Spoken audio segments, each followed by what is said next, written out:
মাদারীপুরের শিবচরে স্বপ্না আক্তার নামে এক গৃহবধূ তার প্রেমিক মুরগি ব্যবসায়ী শাকিল খানের সঙ্গে পালিয়ে গেছেন বলে অভিযোগ উঠেছে।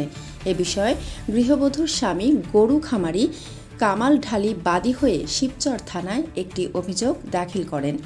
স্বপ্না উপজেলার শিরুয়াইল ইউপির উতরাইল এলাকার আবিল ফরাজির মেয়ে ও একই এলাকার কামাল ঢালির স্ত্রী। আর শাকিল খান শিবচর পৌরসভার ৪ নম্বর ওয়ার্ডের জাদুয়ারচর এলাকায় মোহাম্মদ খানের ছেলে।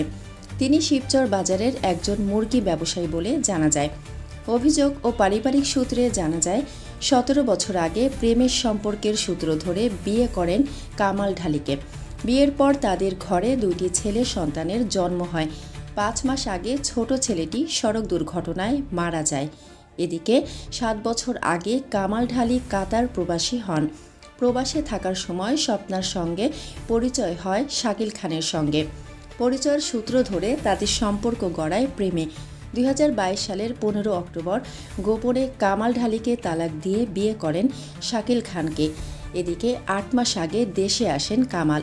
দেশে আসার পরেও কামাল ঢালির সঙ্গে সংসার করেন স্বপ্না। ১৫ জুন ভোর ৫:৩০টার দিকে পরিবারের সবার অজান্তে স্বপ্না শাকিল খানের সঙ্গে পালিয়ে যান।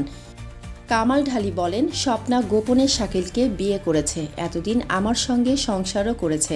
বিদেশ থেকে এসে আমার ভাইয়ের সঙ্গে একটি গরুর খামার করি।